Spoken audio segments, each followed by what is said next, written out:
Assalamualaikum warahmatullahi wabarakatuh. Perkenalkan, nama saya Keisha Diva Fadila dengan NIM H1D025077.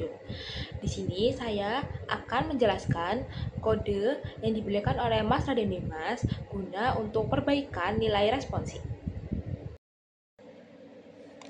Saya akan menjelaskan kode yang pertama.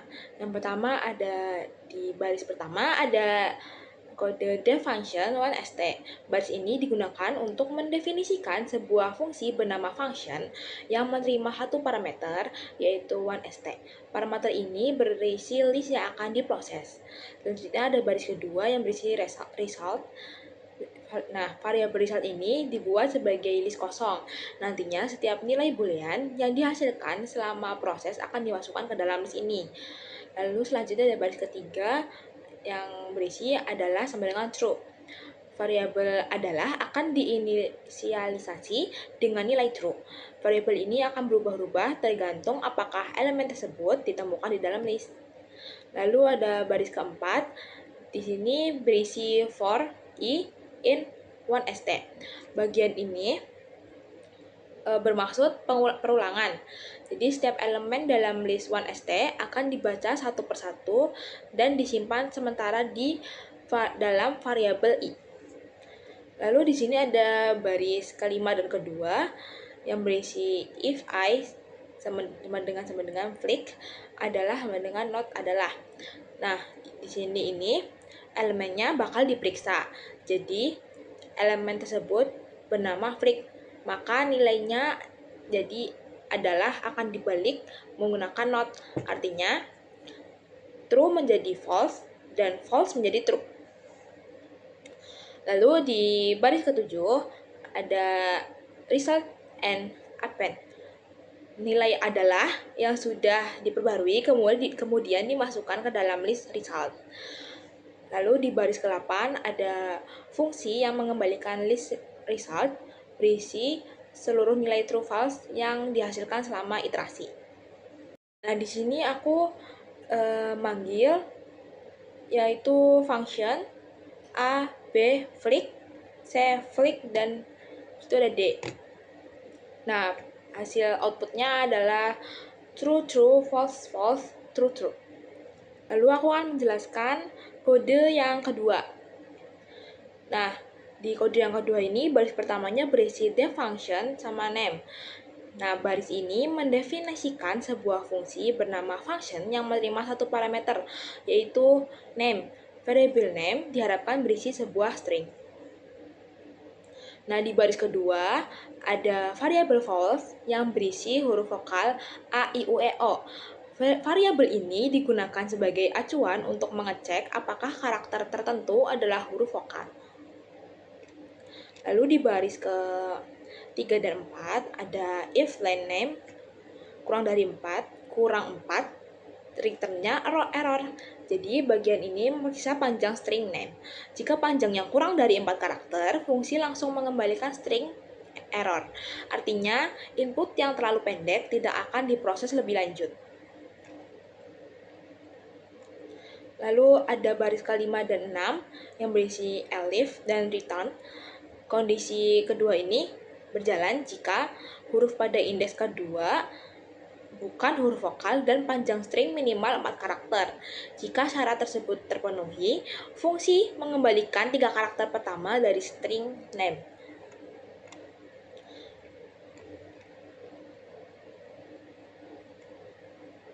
Lalu ada baris yang ke-7 dan 8 yang elif return lagi. Kondisi yang ketiga ini berjalan ketika huruf pada indeks kedua merupakan huruf vokal dan panjang string minimal 4 karakter. Jika benar, fungsi mengembalikan 4 karakter pertama dari name. Nah, di sini contohnya aku masukin output print function body, print function sari, print function echo, dan print function li. Jadi outputnya nanti bakal seperti ini. Nah, di sini ada kode ketiga yaitu kode terakhir yang dengan kode baris pertama yaitu def function s.2str. Baris ini mendefinisikan fungsi bernama function yang menerima satu parameter s dan parameter ini berisi tipe string. Lalu di baris kedua dan tiganya ada def shortly sama return line. Dalam fungsi utama dibuat fungsi kecil bernama shortly. Fungsi ini menerima sebuah kata i dan mengembalikan panjang kata tersebut. Fungsi ini nantinya dipakai sebagai kunci pengurutan. Lalu baris keempat ada list underscore word. Nah, list underscore word ini dibuat sebagai list kosong. List ini nantinya bakal digunain buat nyimpen setiap kata dari string input. Lalu yang kelima ada split. Baris ini memecah string berdasarkan spasi. Maksud saya memecah string S berdasarkan spasi. Hasilnya nanti daftarnya kata-katanya akan terpisah. Lalu di sini ada baris ke-6, di baris ke-6 dan 7, ini ada for i in S dan list word appended A. Jadi bagian ini melakukan iterasi terhadap setiap kata dalam S, lalu memasukkannya ke dalam list word. Secara teknis, ini bakal nyalin semua kata dari hasil split ke dalam list baru. Lalu baris selanjutnya ada list word sort, K shortly. Jadi list word-nya nanti diurutkan dari kata yang paling pendek hingga paling panjang. Pengurutan dilakukan menggunakan fungsi shortly, sehingga yang dibandingkan adalah panjang kata, bukan alfabetnya. Lalu selanjutnya ada satu sama dengan list underscore word. Nah, maksud dari kode ini adalah setelah diurutkan, elemen pertama adalah kata yang paling pendek. Kata tersebut bakal disimpan ke dalam variabel 1. Lalu yang terakhir ada return length. Fungsi ini bakal ngembaliin panjang kata yang paling pendek. Lalu di sini aku masukin input dari usernya, yaitu kalimat sama dengan input, terus masukkan kalimat. Nah, printnya nanti panjang kata terpendek atau fungsi kalimat. Nanti outputnya adalah bakal dipecah-pecah menjadi per kalimat.